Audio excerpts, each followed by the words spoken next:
ठीक।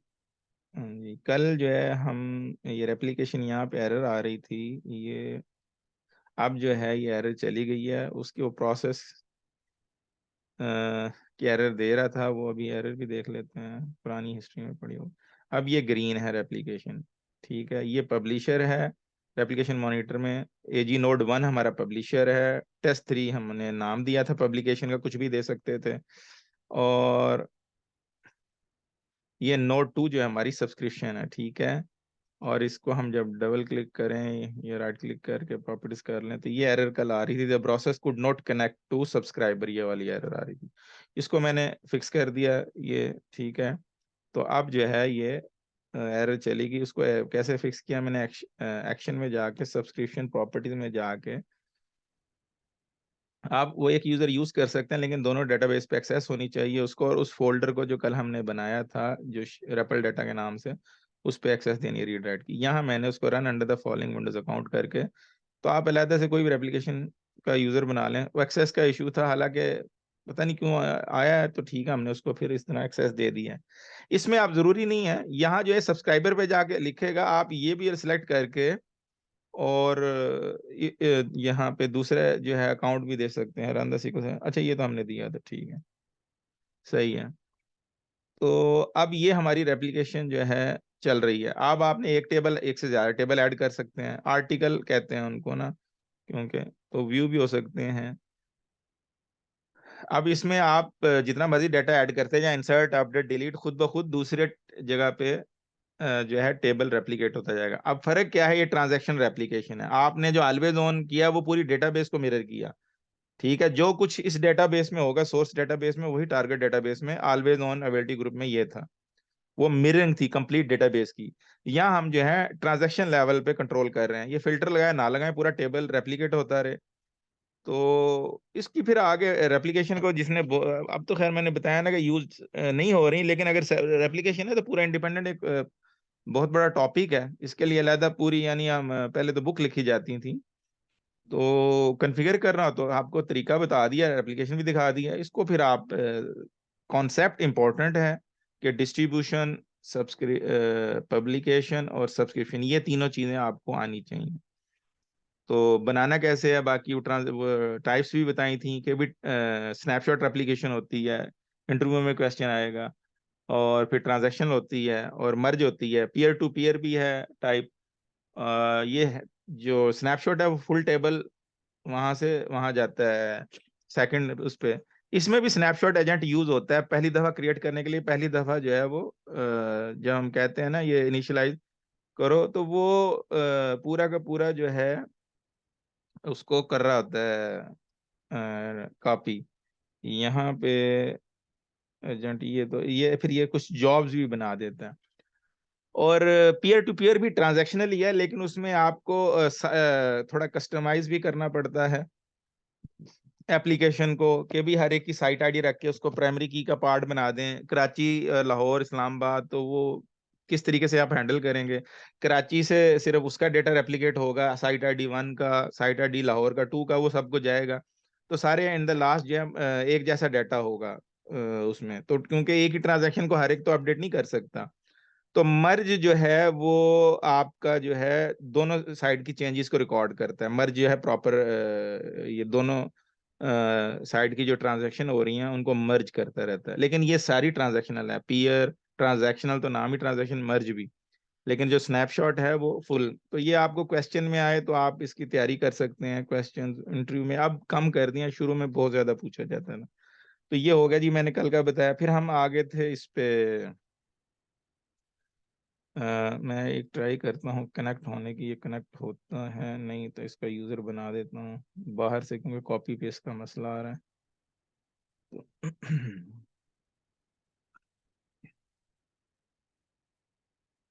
तो ये रेप्लिकेशन आप जरूर बनाएं, मेरी वीडियो देख के रेप्लिकेशन बनाएं, और एंड पे ये जो एरर आए वो आपने जाकर एप्लीकेशन मॉनिटर में पब्लिकेशन एक्सपैंड करके सब्सक्रिप्शन में उसकी प्रॉपर्टीज में वो अपडेट कर दीजिएगा यूजर। और जो यूजर से आपने इंस्टॉलेशन किया है ना, जैसे एसक्यूएल इंस्टॉल यूजर था या मैंने हसान बनाया, उसी से कॉन्फ़िगर कर लें आप। सब जगह जहां भी पूछे उसी का डोमेन अकाउंट का यूजर नेम पासवर्ड दे दें, तो वो चल जाएगी। अच्छा खपेंगे उसमें आपको यानी थोड़ी बहुत चीज़ें समझ आएंगी, तो ज़रूर आप इसकी प्रैक्टिस करें। अच्छा जी, मैं यहाँ एसए को मैंने डिसेबल, पहले तो इसको मैं देखता हूँ कि ये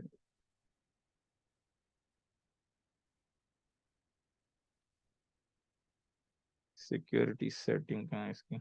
इसको मैं मिक्स मोड करने लगा, ओके कर रहा हूँ, और इसको रिस्टार्ट भी करना पड़ेगा। ओके, भी रिस्टार्ट करते हैं इसको।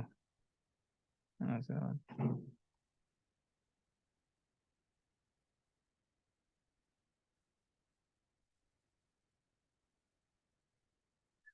और ये रेप्लिकेशन इतनी आसानी से समझ नहीं आती, लेकिन ये मैंने करवाई है अल्हम्दुलिल्लाह, ये चल रही है और ये इसी तरह ही है। मेनली ज्यादा यही यूज होती है, one way transaction replication. Data warehousing में स्पेशली अब जरूरत होगी, तो वहां आपको ट्रांजैक्शन रेप्लिकेशन अब ना OLTP के लिए नहीं यूज की जाती, लेकिन डेटा वेयर हाउसिंग में अब भी चलती है। तो आप जो है ये वाली सिर्फ ट्रांजैक्शन रेप्लिकेशन को एक दो कॉन्फ़िगर करके देख लेंगे, टेबल एक से ज्यादा टेबल ऐड करें आप, 2 टेबल 3 टेबल, वो आप जो कर लें कोई नहीं। तो मैंने तो आपको एक वो कॉन्सेप्ट दे दिया, एक दो करके बता दिया, फिर इसको आप करें। फिर प्रॉब्लम एक हफ्ते ने ना आए तो फिर आपके साथ बैठ के बाद में मैंने देख सकते हैं कभी। जैसे ही वो मैंने रिस्टार्ट किया तो वो एक्शन रेप्लिकेशन मॉनिटर ऊपर आ गया कि जी रिस्टार्ट हुआ है। चलो हो जाता है, हम देखेंगे।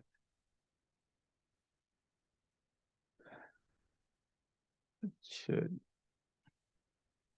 और हम यहाँ पे एक यूजर क्रिएट कर देते हैं, तो पॉज कर देते हैं। क्योंकि रेप्लिकेशन का मैं जो बताता हूँ ना, इसमें पूरा मेंटेनेंस बहुत है इसकी, हर वक्त इसका मॉनिटर करते रहना, देखते रहना, तो ये इजी नहीं है। चलिए, 1 मिनट में।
मैं एक यूजर बना रहा हूँ, उसको सर्वर रोल दे रहा हूँ सिस एडमिन, ठीक है।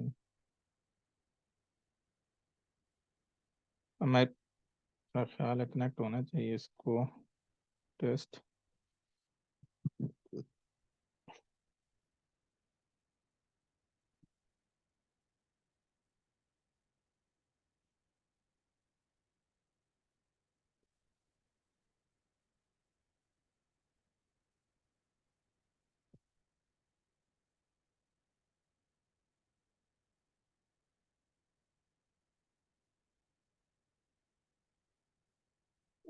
पोर्ट भी तो देनी है।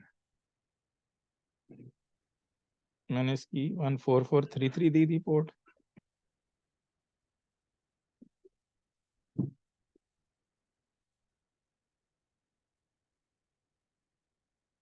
पोर्ट का देख लेते हैं।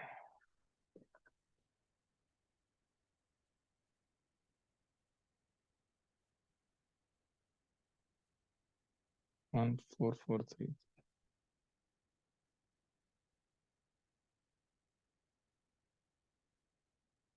नजर आ रहा है ना ये सबको, मैं जो कर रहा हूँ कनेक्ट हो रहा है? आसान, आप बता दो।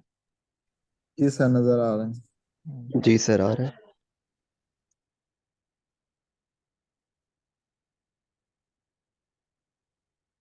न्यू क्वेरी खोल लेते हैं, और अब हम इसकी प्रैक्टिस देखते हैं। ये कल मैंने बताया था चैप्टर 17 है।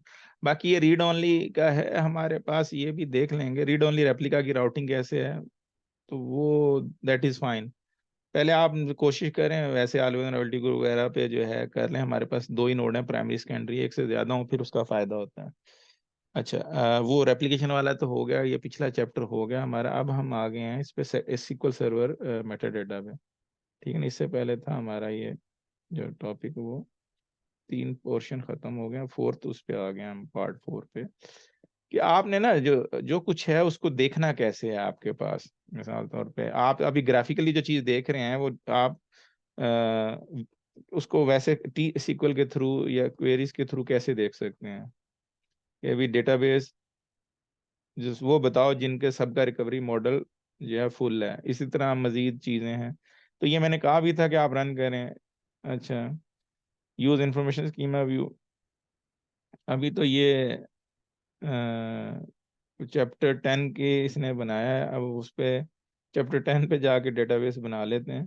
तो उसमें वो देख रहा है कि इंफॉर्मेशन स्कीमा टेबल के ऊपर जो प्रिविलेज दी हुई है ना, वो आपने देखनी है, तो उसकी वो बताएगा। मैं आपको, ठीक है, बना लेते हैं हम। 10th चैप्टर में चलते हैं, वहां से उठा लेते हैं। ये है जी हमारा चैप्टर 10, इसमें इसने डेटाबेस बनवाई थी, वो वाली क्वेरी उठा लेते हैं।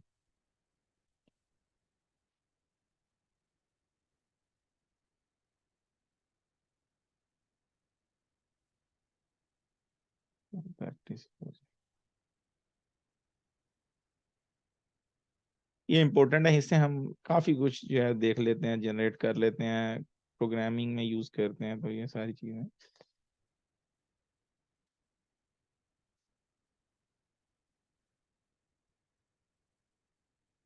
ठीक है जी। ये हो गई। अब वो कह रहा है कि हम आ जाएंगे वापस 17th चैप्टर पे।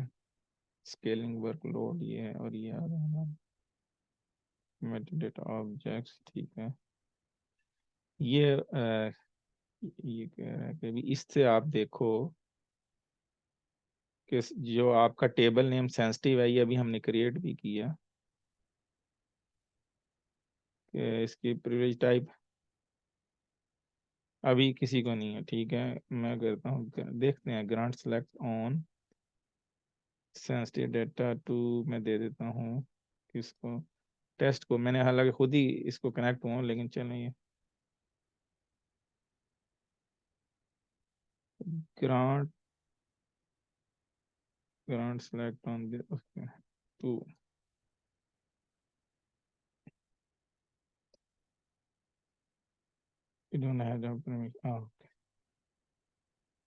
कैन नॉट फाइंड, मैं हूँ इसमें।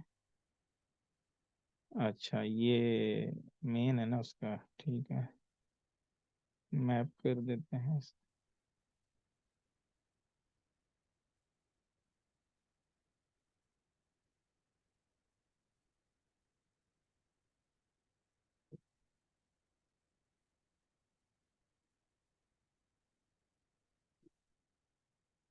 ये भी सर्वर लेवल पे था। अब मैं इसको मैप करूंगा तो ये,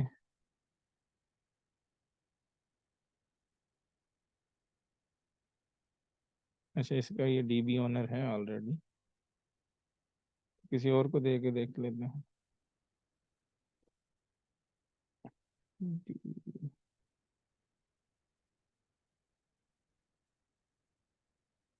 SQL DB को देता हूँ मैं, ठीक है।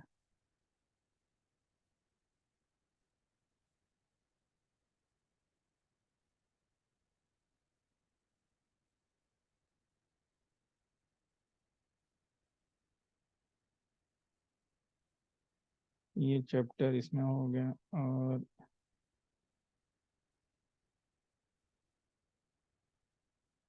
एडमिट,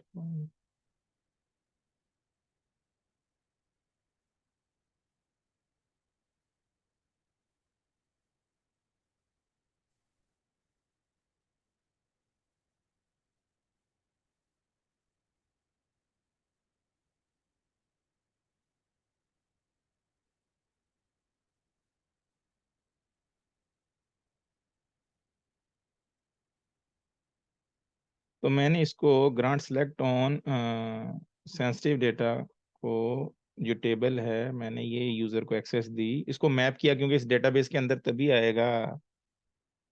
एक मिनट ये रिफ्रेश,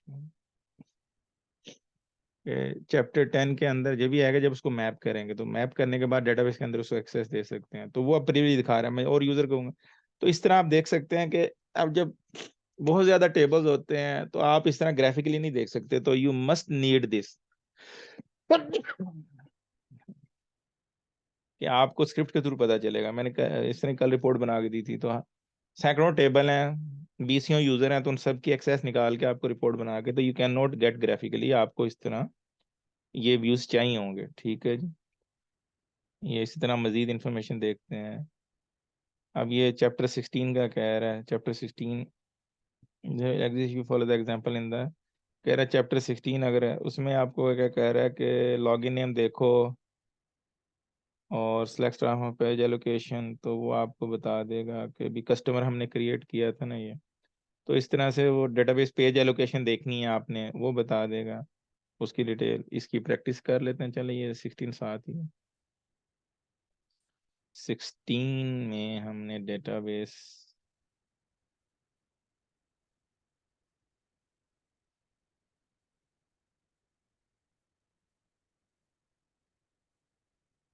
ये है बना,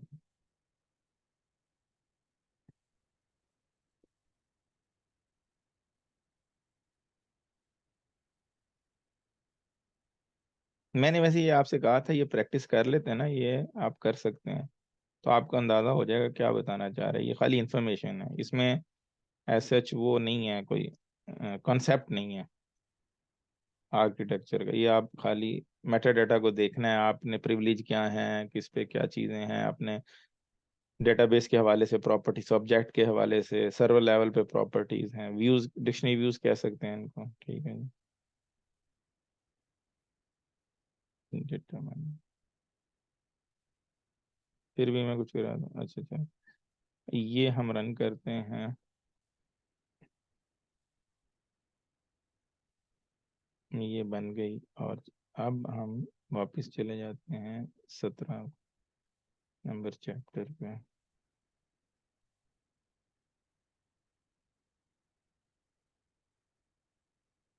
प्रिविलेज की एग्जांपल हो गई।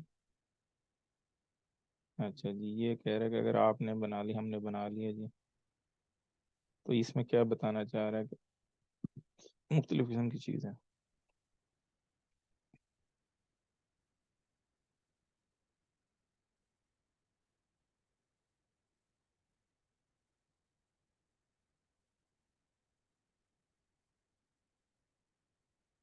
तो ये लॉगिन बता रहा है कि चैप्टर 16 के अंदर के लॉगिन हो गए। अच्छा, इसमें आ जाएंगे, इसमें क्या बता रहा है इसमें,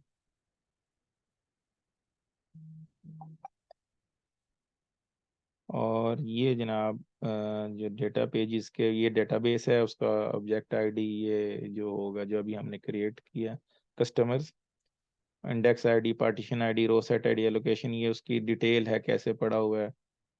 ठीक है जी, तो वो सारी इंफॉर्मेशन, पेज आईडी किस ब्लॉक में पड़ा हुआ है, ठीक है, डेटा पेज कौन सा है, वो सारी डिटेल आप चाहें तो देख सकते हैं। तो इस किस्म की हर इंफॉर्मेशन, सिलेक्ट डेटा, ये कह रहा है कि आप सिस्टम फंक्शन के थ्रू कुछ देखना चाह रहे हैं तो ये भी देख सकते हैं। Data length of last name की, तो वो हर एक का बताएगा भी लास्ट नेम की क्या है। अब इसके लिए आपको ज़्यादा बेहतर ये है कि मैं लास्ट नेम जो है वो भी रन करता हूँ। तो सारी लास्ट नेम एंट्रीज हैं, तो इस वजह से ये राइट है 12 है उसका साइज, तो उसकी जो है ना लेंथ बता रहा है, डेटा लेंथ। ये तो आपने वहां भी किए थे, वो लेंथ से चेक कर सकते हैं। अच्छा जी, रजिस्ट्री की वैल्यूज हैं, आप क्या है कि रजिस्ट्री की वैल्यू डायरेक्ट क्वेरी कर सकते हैं। इनको मैं ना बहुत यूज करता हूँ, मेरे पास मॉनिटरिंग स्क्रिप्ट है, उससे मेरा क्या है कि मैं 5 मिनट में अपना जितना सीक्वल सर्वर का एनवायरनमेंट है, 40 से ऊपर सर्वर हैं, वो 5 मिनट में सब देख लेता हूँ। कि भाई उसमें, चले मैं ये रन करके दिखाता हूँ 1 मिनट, वो स्क्रिप्ट उससे आपको और अच्छा क्लियर होगा। ठहरे, मैंने मेरे पास पड़ा हुआ है।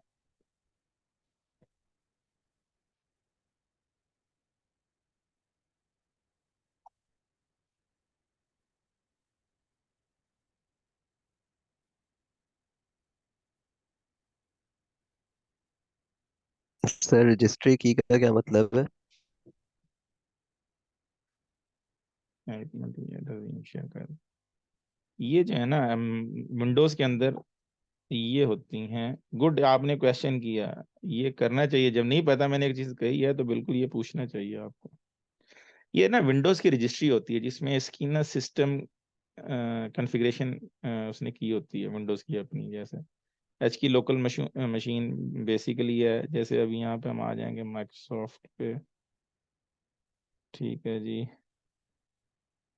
और हर जो एप्लीकेशन इंस्टॉल किया ना उसकी इसमें इंफॉर्मेशन पड़ी हुई है। जैसे अभी हमने SQL सर्वर किया हुआ है, ठीक है ना, तो उसके हवाले से एंट्रीज पड़ी हैं उसकी। तो वो ओरेकल है तो ओरेकल की पड़ी हुई है। कुछ भी है ना आपने इंस्टॉल किया हुआ है और जो भी है सिस्टम के अंदर। लिनक्स में ये नहीं होती, ये सिर्फ विंडोज में होती है। और इसको नॉर्मली छेड़ना नहीं चाहिए, लेकिन यह है कि हमें उसकी इंफॉर्मेशन चाहिए होती है जो है। तो ये हो गया जी। अब हम रजिस्ट्री पे जा रहे थे, एक मिनट ठहरे, मैं आपको और शेयर कर। अच्छा, मैं देख रहा हूँ अभी, उस स्क्रिप्ट निकाल के दिखाता हूँ। वो उसमें ना काफी चीजें मैं, एक मिनट में।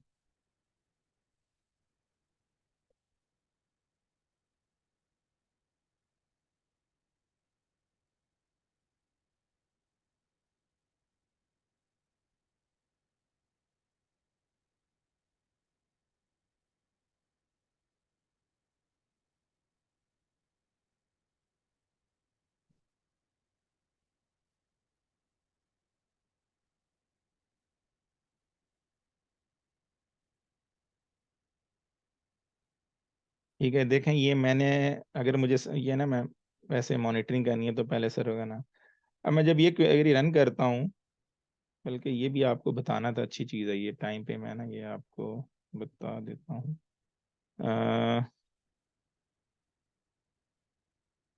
ये भी पार्ट है इसका, अच्छी बात है। व्यू रजिस्टर्ड सर्वर्स, ठीक है।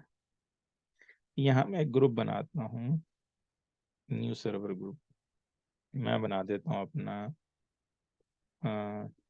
ठीक है ना, DA ट्रेनिंग। उस ये मैंने वर्चुअली एक फोल्डर बनाया। अब इसके अंडर मैं ऐड कर देता हूँ न्यू सर्वर रजिस्ट्रेशन। तो हमारा एक तो यही है, 192.168.56.201 है, 14433। ठीक है जी, विंडो ऑथेंटिकेशन नहीं है, SQL है। ये हो गया, रिमेम्बर, इसको सेव कर दिया, ये आ गया। अब मैं इसको दूसरे को भी क्रिएट कर दूं ताकि फिर उस बार उसका भी, ये एग्जांपल अच्छी है आपको दिखाने के लिए, मेटा डेटा ये कैसे आप मैनेज करते हैं।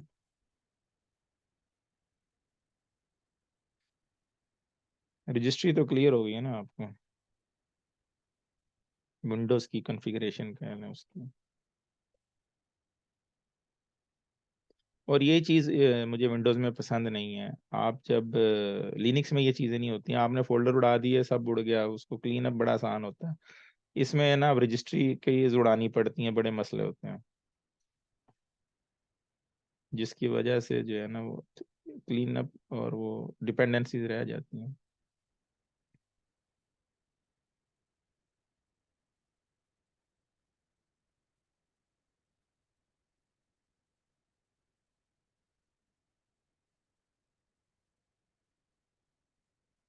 ऐसे मैं ना मिक्स मोड कर रहा हूँ। सिर्फ पहले विंडोज थी तो विंडोज मेरे लैपटॉप की तो चलेगी नहीं उस पर, तो इसलिए SQL सर्वर ऑथेंटिकेशन भी अनेबल कर रहा हूँ। फिर एक SQL सर्वर का यूजर बनाऊंगा ताकि उसको मैं डोमेन से, मेरा लैपटॉप तो डोमेन नहीं है क्योंकि मेरे लैपटॉप के अंदर ये चीज़ें बनी हुई हैं, तो मैं अपने लैपटॉप को तो उसमें नहीं बना सकता क्योंकि मेरा लैपटॉप तो होस्ट है इन सब चीज़ों का।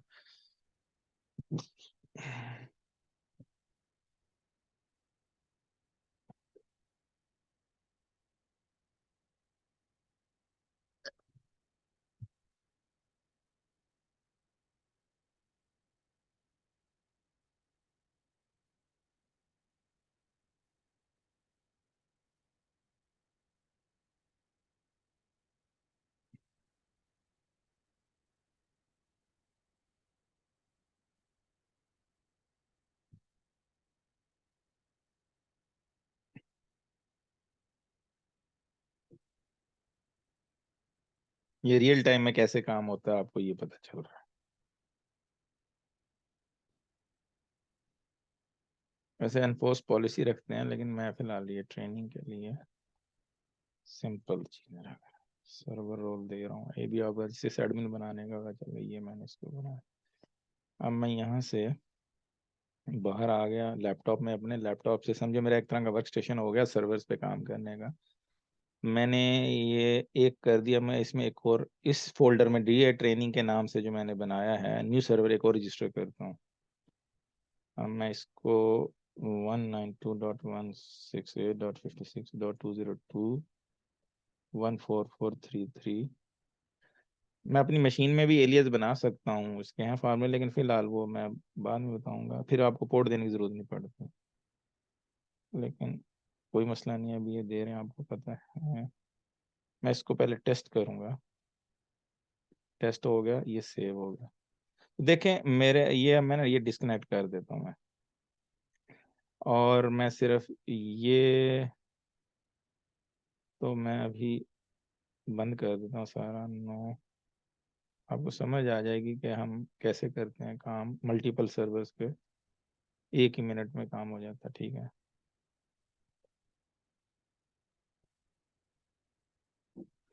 देखें ये ना मेरे पास मैंने ये रजिस्टर एक फोल्डर बना लिया, मेरा ना मुख्तलिफ बनाए हुए हैं, प्रोडक्शन, स्टेजिंग, टेस्ट वगैरह। तो मैं जिस फोल्डर पे अब मैंने रन करना है, इसमें 1000 सर्वर भी हो ना तो फर्क नहीं पड़ता, या 100 हो, जो मेरे पास 40-50 हैं। मैंने न्यू क्वेरी करना है ना, राइट क्लिक करके, तो इन दोनों पे खुलेगी। आप ये देखिएगा, अभी मैं ये कनेक्ट हुआ हूँ तो इट्स कनेक्ट, ये दोनों सर्वर को कनेक्ट हुआ है। ठीक है, अब मैं जो क्वेरी रन करूंगा दोनों सर्वर पे रन होगी। मैं ये रन करूंगा तो ये बहुत पावरफुल चीज़ है इसकी। अब ये दोनों सर्वर पे रन, अब मैंने सारी डेटाबेस चेक करनी है दोनों सर्वर पे, सबकी स्टेट ठीक नॉट इक्वल टू 0 है, यानी स्टेट में कोई मसला है तो मुझे डेटाबेस में बता देगा। मैंने इससे देखें, इससे ये मैं चेक कर सकता हूँ क्वेरी से कि SQL सर्वर एजेंट रन हो रहा है कि नहीं हो रहा। डाउन हो जाता है ना कभी। अब मैं स्टॉप कर देता हूँ, लेट्स सपोज जाके आपको दिखाने के लिए मैं यहाँ जाके स्टॉप कर देता हूँ।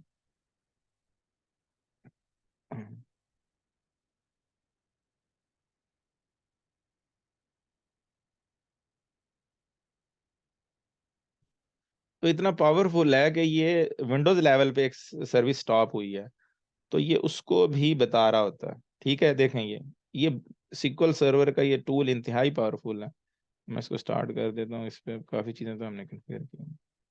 तो हम सुपर मैं जाते ही 40-50 सर्वर पे देख लेता हूँ भाई सारे एजेंट रन हो रहे हैं, इसका मतलब सारी जॉब चल रही होंगी, बैकअप वगैरह। वो बैकअप्स का भी आगे स्केजुलिंग का आएगा, तो फिर मैं वो करवाऊंगा आपको पूरा, वो पूरा सोल्यूशन सारी चीज़ें। ठीक है ना, इंटरेस्टिंग है वो। अब मैं कोई जो अब मेरे 40-50 सर्वर पे फेल हुई है, मैं ये क्वेरी रन करता हूँ कि एनी जॉब फेल्ड, मुझे इसमें बता देगा। वैसे इसमें फेल तो हुई पड़ी होंगी कोई ना कहीं। देखें ये दोनों जगह पे कह रहा है कि ये फेल हुई हैं। ठीक है ना, ये मैंने LS अलर्ट उसका किया हुआ है, लॉग शिपिंग के लिए किया था, मुझे बताएगा। तो ये आपके इंतहाई, फिर मैं उसको रिजॉल्व करता हूँ बारी बारी जाके, इसके थ्रू मैं देख लेता हूँ। ये जो मेटा डेटा सारा देख रहा हूँ इंक्वायरी के थ्रू, मॉनिटरिंग कैसी पावरफुल हो रही है कि डिस्क ये वाला जो है कि मुझे ये पता चल जाएगा जितनी जगहों पे मेरी डेटाबेस इंस्टॉलेशन है या डेटा फाइल पड़ी हुई है, वो सब बताएगा कि टोटल साइज कितना, अवेलेबल कितना है। मुझे मशीन खोलने की जरूरत नहीं है, मैं स्पेस यहीं से देख सकता हूँ कि अभी कितनी ड्राइव मेरी जो है स्पेस फ्री है। ये मेरे अपने, मैंने कुछ खुद भी मॉडिफाई किए हैं, कुछ गैदर किए हैं इधर उधर से। फिर ये मेरी ऑलवेज ऑन के मैंने जब मॉनिटरिंग करनी है तो मैं जाके डैशबोर्ड भी नहीं देखता, मुझे जरूरत नहीं है 40-50 सर्वर में बारी बारी जाके खोलूं। मेरा तो वो 1 घंटा लग जाएगा कनेक्ट होने में, और वो मैं खाली ये करता हूँ कि ना अब ये ऑलवेज ऑन मुझे ये भी उससे भी कनेक्ट होना चाहिए ना। ओके जी, ये भी सर्वर, न्यू सर्वर रजिस्ट्रेशन। हमारा ऑलवेज ऑन का IP क्या था याद हो तो, 192.168.6.203, तो विंडोज क्लस्टर का था 204 होगा। ठीक है जी, 14433 टेस्ट यूजर हमने बना लिया जी, पहले से दोनों सर्वर मौजूद हैं। लिसनर का क्या होता है, ये लिसनर से कनेक्ट हो रहे हैं तो ये ऑलवेज प्राइमरी को जाता है, लेकिन सेव कर दिया इसको। अब ये जो है ना, मैं ये ये नॉर्मली मैं ये लिसनर मैंने जो अवेलिटी ग्रुप की क्वेरी है उन पे रन होगी। कुछ सर्वर बगैर अवेलिटी ग्रुप के भी होते हैं ना, तो फिर उसमें वो एरर दे देता है। तो ये सिर्फ उनके लिए है कि मैं देख सकूं स्टेटस क्या है मेरी डेटाबेसेस का जो रन हो रही हैं। जो हमने टेस्ट कन्फिगर की हुई है हेल्दी है वो सारी। अब हमारे मेरे पास जो है तकरीबन जो है 34 यानी 17-18 के करीब हैं जो अवेलेबिलिटी ग्रुप बने हैं। टोटल सर्वर 36 हो गए, हर एक के दो दो बन गए। तो मैं सारे यहाँ से बैठ के हर डेटाबेस की हेल्थ चेक कर लेता हूँ, सिंक्रोनाइज्ड है कि नहीं है। तो आप देखें कितना पावरफुल है कि बजाय मैं अलहदा जाके डैशबोर्ड खोल के देखूं, बजाय मैं क्वेरी से देख रहा हूँ। फिर इसके बाद मैं ये भी देख लेता हूँ यहाँ से, ये मैंने एक अपनी ना स्क्रिप्ट्स पूरी मेंटेन की हुई है। वो आप हर एक अपने हिसाब से और मेच्योर कर सकता है कि इसमें सिंक्रोनाइज। अब प्राइमरी कौन है मुझे यहाँ से पता, ये फर्स्ट नोड प्राइमरी है, एजी नाम, ये सारे जितने हैं। और इसके अलावा ये मैंने एजी पे रन करना होता है सिर्फ। यहाँ पे तो खैर मैंने इसी में ऐड कर दिया, बट ये एजी के अलग ग्रुप बनाया होता है मैंने, अलग फोल्डर बनाया होता है। फिर मुझे सीपीयू चेक करना है कि भाई सीपीयू की क्या सूरत हाल है मेरे सीक्वल सर्वर जहाँ पे इंस्टॉल है। ठीक है, मुझे टास्क मैनेजर हर सर्वर में तो बताएगा टोटल सीपीयू 11% यूज हो रहा है आउट ऑफ 100, और सीक्वल सर्वर कुछ नहीं ले रहा है इसका ये।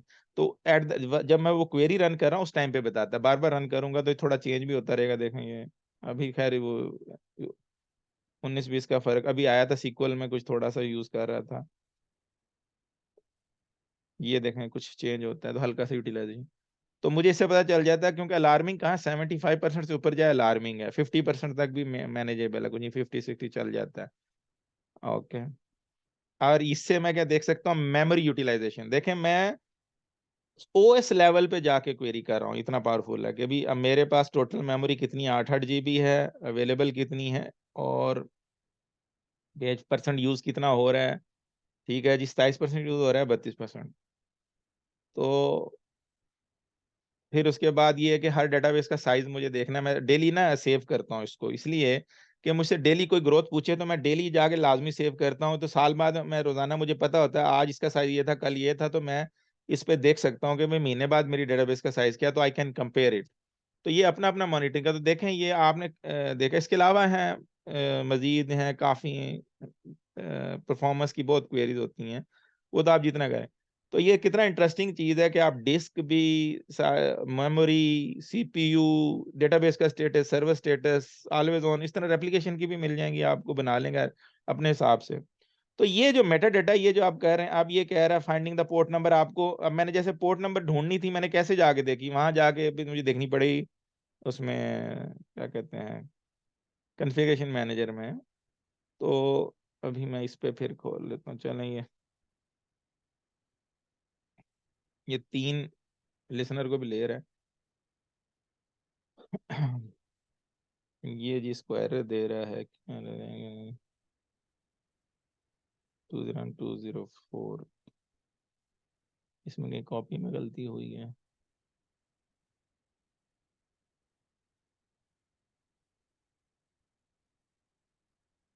नियर दिस क्या है गलती, select star from this.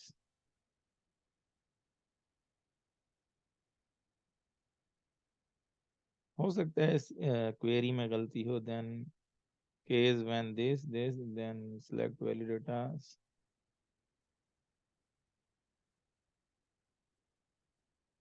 Okay,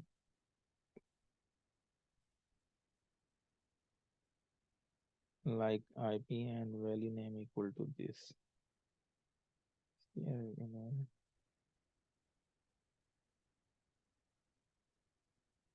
अच्छा, इसमें बचा हुआ है कुछ अभी, इसका मतलब है ठीक है, ये रहता है अभी। ठीक है, ये रहता है।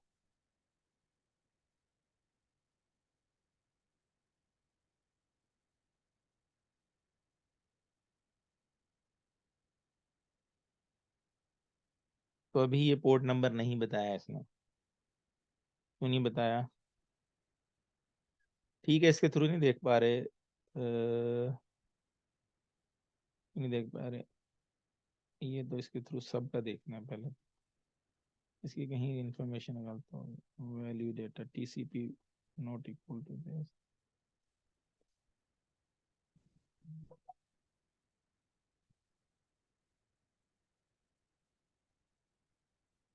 ये जितनी पोर्ट्स हैं यहाँ बता रहा है 1433 डिफॉल्ट है, ये हमारी टीसीपी पोर्ट, तो वो वैल्यू उसको मैच नहीं हो रही, तो ये टीसीपी शायद TCP value name equal to dynamic ports, any how आप ये देख सकते हैं चीज़ें, क्योंकि ये हमने ज़ीरो की हुई हैं, हमने तो चेंजिंग की है, कस्टम पोर्ट चेंज किया है, तो आप इसके थ्रू रजिस्ट्री की वैल्यू देख सकते हैं इन चीज़ों की। ओके, फाइंडिंग स्टार्टअप पैरामीटर आपने देखने हैं, वो आपको क्वेरी दे रहा है, वो तो देखें ये ट्यून कर सकते हैं अपने हिसाब से, कोई हमारी क्वेरी में कम ज़्यादा है, लेकिन बताना मकसूद ये है कि आप जो है इंफॉर्मेशन देख सकते हैं कि भाई आपके ये स्टार्टअप पैरामीटर जो हैं, ये आपको यहाँ याद है ना, हमने कन्फिगर उससे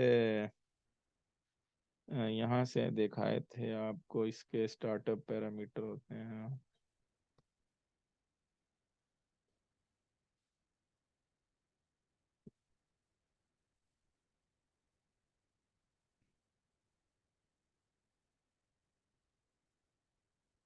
ये स्टार्टअप पैरामीटर हैं इसके पड़े हुए, तो ये इन्फॉर्मेशन आपको अगर वहां के थ्रू देखनी है, मकसद है जो ग्राफिकली आप चीजें देख सकते हैं, और वो मैंने बताया कि जब आप क्वेरी में आ जाते हैं तो कितना पावरफुल है वो, आपने सारे सर्विस को मॉनिटर कर लिया, ये डीएम सर्विसेज बनी हुई हैं, एक्सपोजिंग सर्विस, मुख्तलिफ क्वेरीज हैं, ये रन करते रहें, कॉन्सेप्ट समझ आ गया, बफर कैशे यूज पर डेटाबेस कितना हो रहा है, वो आप देखना चाहें देख सकते हैं, एज पर रिक्वायरमेंट चाहिए होता है आपको भी, आप बना लें, जैसे मैंने ये अपने वो बना के और उसको मैनेज कर,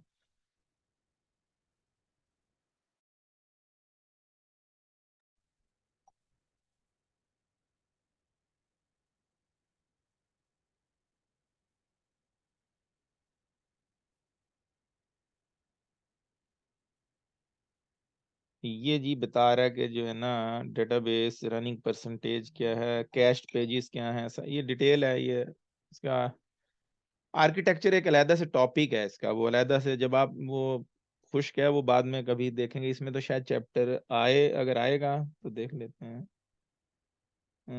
17 में 18 में लॉकिंग ब्लॉकिंग एक्सटेंडेड इवेंट्स, उसका अलहदा से वो कभी एक अलहदा से टॉपिक है, व्यू द कलेक्टेड डाटा, ये तो इसी का है, 19 का एक्सटेंडेड इवेंट्स का क्वेरी स्टोर है, डिस्ट्रीब्यूटेड, ये ऑटोमेटिक बहुत इंपॉर्टेंट है, ये बनाना है आपको, पॉलिसी रिसोर्स गवर्नर, ठीक है इसमें नहीं है, लेकिन वो इतना ज़्यादा इंपॉर्टेंट नहीं कि इंजन डेटाबेस इंजन काम कैसे करता है, वो डजंट मैटर, ठीक है, इतना ज़्यादा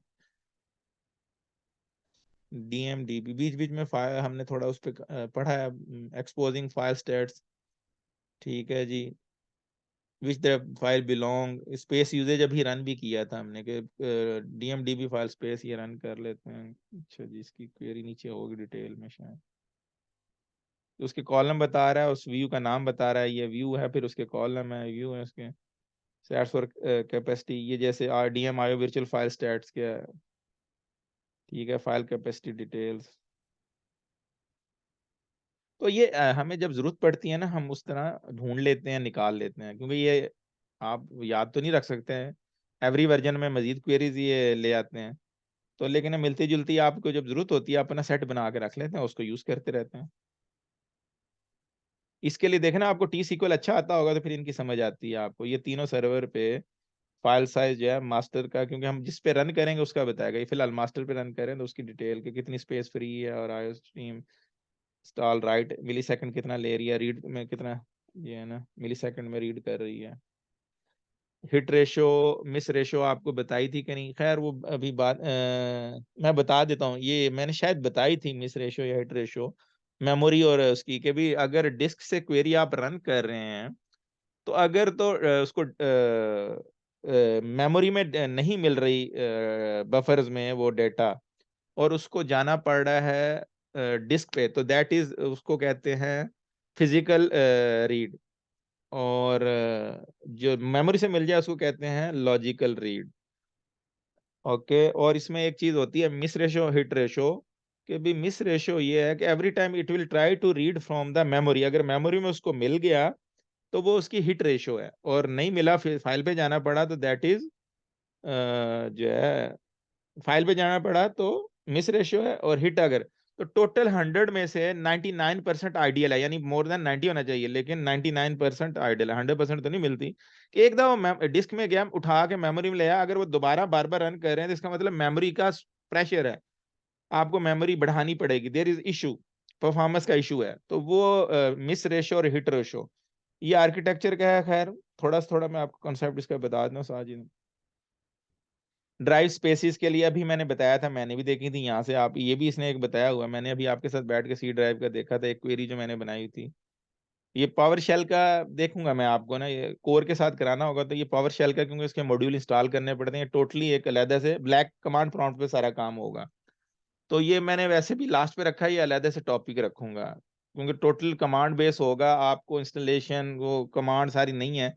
हम ये यूज नहीं करते एज सच, हमारे तो डिसेबल किया होगा सिक्योरिटी की वजह से पावर शेल को, तो कभी कभार इसकी जरूरत पड़ सकती है। तो फिर भी मैं इस टॉपिक को कवर इंशाल्लाह कोशिश करूंगा कराने की, आपको टाइम लगेगा तो।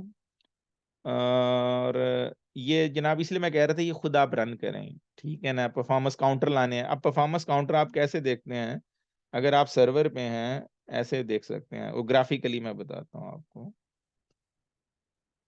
उसी को अगर आपने क्वेरी के थ्रू देखना है, वो मैं ला तो रहा हूँ, जो सीपीयू परफॉर्मेंस काउंटर ही ला रहा हूँ। आपने देखा ना, मैंने आपको बताया कि CPU memory utilisation that all वो परफॉर्मेंस काउंटर से आ रहा है, वो क्वेरी मैं ऑलरेडी यूज कर रहा हूँ, ये परफमॉन, ठीक है जी, परफॉर्मेंस मॉनिटर।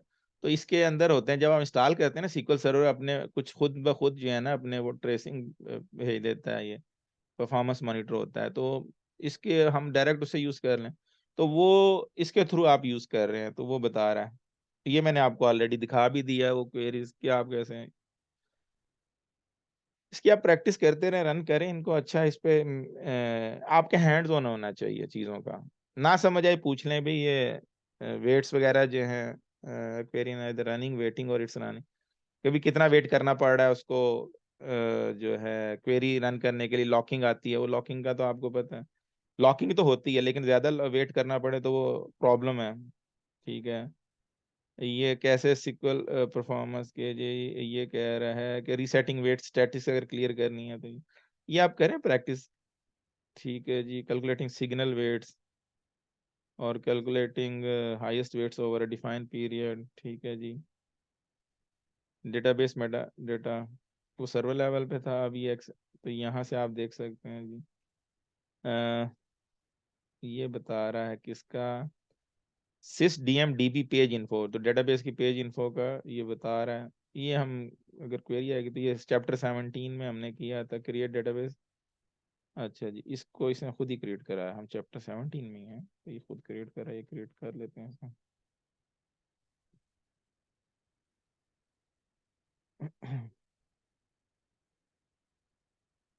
और इसके अंदर ही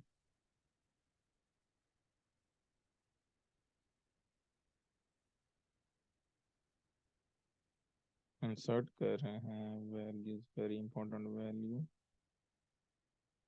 और उसके बाद जो है उसको जॉइन लगा रहा है, ठीक है, बाद में, और वो डेटा देख रहे हैं। तो ये क्या देखना चाह रहा है इसमें, most recent log sequence number, ठीक है, कि उसका लॉग सीक्वेंस नंबर कौन सा जो है ना होगा। ये तो बताया ना कि जब भी आप कमिट करते हैं, डाटा ट्रांजैक्शन करते हैं, कमिट करते हैं, तो वो लॉग राइटर जो है वो लिखता है। तो और जब आप चेक पॉइंट अगर होता है तो वो आपका डेटाबेस फाइल में लिख रहा था। ओके, तो 9, मैं मैसेज कर रहा हूँ, 1 मिनट, ओके। तो ये चीज़ें प्रैक्टिस की हैं, आप करते रहें, रन करते रहें, देखें मैंने अपने हिसाब से जो चीज़ें मुझे रिक्वायर थी, फिर मुझे वो मज़ीद चाहिए होती हैं, उस तरह मैं ढूंढ लेता हूँ, बनी बनाई गूगल पे हमें मिल जाती हैं, लोगों ने अपनी जो है रिसर्च डाली होती है, तो वो क्वेरीज हम उठा लेते हैं। ये डायनेमिक साइक्लिंग डेटाबेस स्नैपशॉट्स, तो जिसकी रिक्वायरमेंट है, ज़रूरी नहीं फिर भी आप इसको एक दफ़ा जो है वो रीबिल्डिंग ओनली फ्रेगमेंटेड इंडेक्स, हाँ जी, ये मैं आपको जब रूटीन में कराऊंगा, हमारे पास हम ना ओला हेलंगरेन का यूज़ करते हैं, बहुत ज़बरदस्त है। लेकिन ये देख लेते हैं, ये रन कर रहा है, कि भी जो आपका रनिंग ओनली रिक्वायर्ड रीबिल्डिंग, हमें पता है ना इंडेक्स रीबिल्ड करने पड़ते हैं, तो ये उसकी जनरेट करके एग्जीक्यूट कर रहा है फिर उसको डायनामिक एसक्यूएल के थ्रू, कि जो भी इंडेक्स फ्रेगमेंटेड है ग्रेटर देन 25 फ्रेगमेंटेशन है जिसकी, उसको आप उठाओ और उसको एग्जीक्यूट करके उसको क्या कहते हैं, उठा किससे रहा है, DM DB index physical stat से उठा रहा है, उसको जॉइन इंडेक्स से लगा रहा है, तो खुद ब खुद आप ये जॉब बना सकते हैं। लेकिन हम इससे भी बेहतर स्मार्ट सोल्यूशन यूज कर रहे हैं, तो ये आप इस तरह मेटाडाटा से खेल के सारी चीजें आप कर सकते हैं जी। ठीक है जी, ओके। ये एसक्यूएल सीएमडी रनिंग, इसके थ्रू भी स्क्रिप्ट रन करना होता है, ऐसे भी रन कर सकते हैं। आपने अगर विंडोज के थ्रू आपने स्केड्यूल करना है, तो ये एसक्यूएल सीएमडी, हमने लिनक्स पे एसक्यूएल सीएमडी यूज किया था, याद होगा। तो ये टूल है, लेकिन हम तो मैनेजमेंट स्टूडियो यूज करते हैं। लेकिन जब हमने इसमें एक है ना ये रूटीन्स का, तो रूटीन्स में आपको मैं अच्छा खासा कवर कराऊंगा, काफी चीजें हैं वो बहुत इंटरेस्टिंग है, और डेटाबेस के बैकअप्स और वो सारी चीजें करना वो बहुत इंपॉर्टेंट है।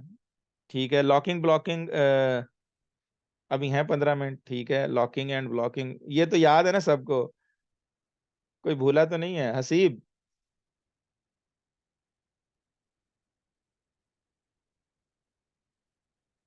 अच्छा, ये सर याद है, लॉक और ब्लॉक।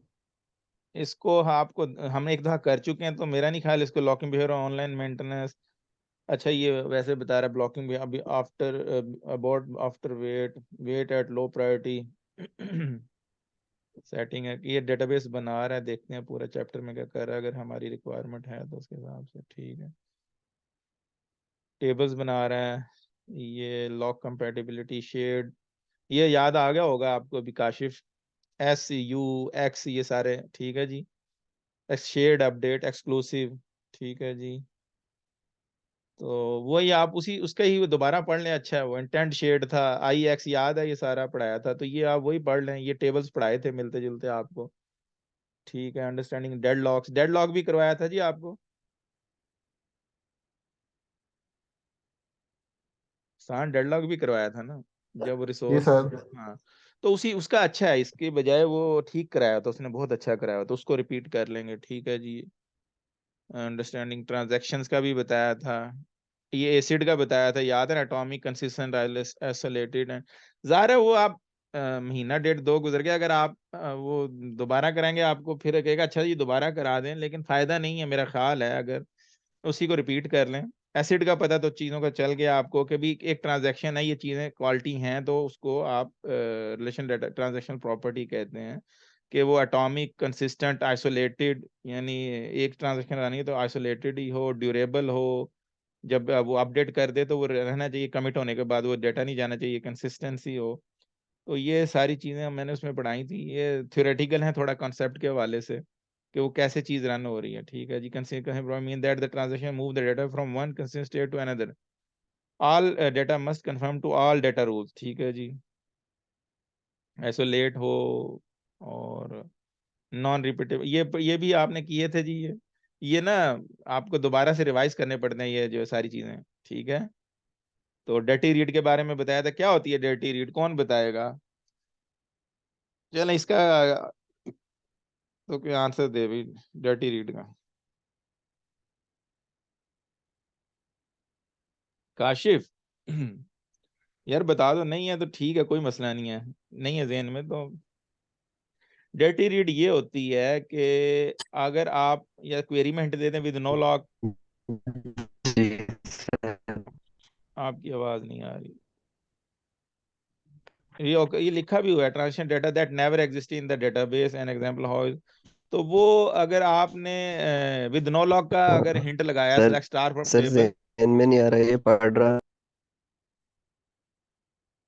अच्छा, तो वो क्या होता है कि डेटा आपका अभी ट्रांजैक्शन चल रही है और यू आर रीडिंग। ठीक है, तो उस सूरत में हमारे पास जो है लॉकिंग के थे, कौन कौन से थे जी, आइसोलेशन लेवल, अभी ये इससे पता चल जाएगा आपको, वो भी भूल गए होंगे। स्नैपशॉट, हाँ, रिपीटेबल रीड इसमें नहीं दिए हुए इसने, रीड कमिटेड दिए हुए हैं, बिल्कुल दिए हुए हैं, read committed snapshot, repeatable read और स्नैपशॉट, सीरियलाइजेबल, ठीक है जी। और रीड अनकमिटेड है ना, उसमें प्रॉब्लम है। जब आप रीड अनकमिटेड रखेंगे ना, एक तो ये रीड कमिटेड है और एक रीड अनकमिटेड है, उसमें आपको डर्टी रीड मिलेगी, क्योंकि रीड कमिटेड में सिर्फ आपकी क्वेरी को कमिटेड डेटा मिलेगा।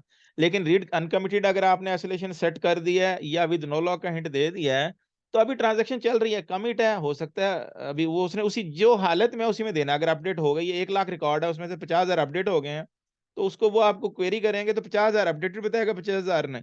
लेकिन उसने अगर रोल बैक कर दिया तो वो कुछ भी नहीं अपडेट, तो वो दैट इज डर्टी रीड। क्योंकि अगर उसने रोल बैक कर दिया, आपने क्वेरी किया 50,000 को कि भी डेटा चेंज हो गया, बट इन रियल जब तक वो कमिट नहीं होता वो रियली चेंज नहीं हुआ, ठीक है। तो वो डर्टी रीड कहलाती है, अगर रीड अनकमिटेड में आप पढ़ रहे हैं या रीड विद नो लॉक पढ़ रहे हैं, ठीक है। तो वो अब थोड़ा सा शायद आपको क्लियर हो गया। बाकी इनके हमने स्नैपशॉट, रिपीटेबल रीड, ये सीरियलाइजेबल, ये और ज्यादा जो है ना ये होते जाते हैं। रिपीटेबल रीड जो है बार बार रीड करने का, ये इंसर्ट इसकी एग्जांपल्स भी की थी। तो क्रॉस कंटेनर ट्रांजैक्शंस, ठीक है जी। आपको बताया था कि कंटेनर बना सकते हैं आइसोलेशन यूज रिस्ट्रिक्टेड, जब आप डेटाबेस को इंडिपेंडेंट कर दें। ये जो डेटाबेसेस आप बनाई हुई हैं, इस पर डबल क्लिक करेंगे तो जी ये ऐसे एक्सपैंड हो जाएगा ऑब्जेक्ट एक्सप्लोरर में ये। तो अगर डेटाबेस को कंटेंट डेटाबेस बना देंगे तो ये एक तरह की इंडिपेंडेंट हो जाएगी, सर्विस के अंदर के यूजर भी इंडिपेंडेंट हो जाएंगे। कनेक्ट होना तो आपको यूजर देना पड़ता है उसका। तो वो याद हो कंटेनमेंट का मैंने उस वक्त भी बताया था, वो हम नॉर्मली यूज नहीं करते सीक्वल सर्वर का नॉर्मल बिहेवियर। तो क्रॉस कंटेनर ट्रांजैक्शन वो वगैरह जो है उसके लिए कह रही है शायद। तो इसको हम रिट्राई लॉजिक क्रिएट प्रोसीजर, ये अभी तक उसी में आ रहा है। Whether you are using interpreted SQL or natively compile store, always ensure that you use retry logic when you are running transaction है। अच्छा, ये मेमोरी ऑप्टिमाइज के टेबल के लिए कह रहा है कि जब भी आप अगर ट्रांजैक्शन रन कर रहे हो तो मेमोरी ऑप्टिमाइज है तो रिट्राई की उसमें ऑप्शन लगा दो, बिगिन ट्राई, ठीक है, एंड ट्राई, बिगिन कैच, ठीक है, ऑब्जर्विंग ट्रांजैक्शंस। तो अच्छा, मुझे जाना पड़ेगा, बच्चे क्या, मैं पास कर देता हूँ।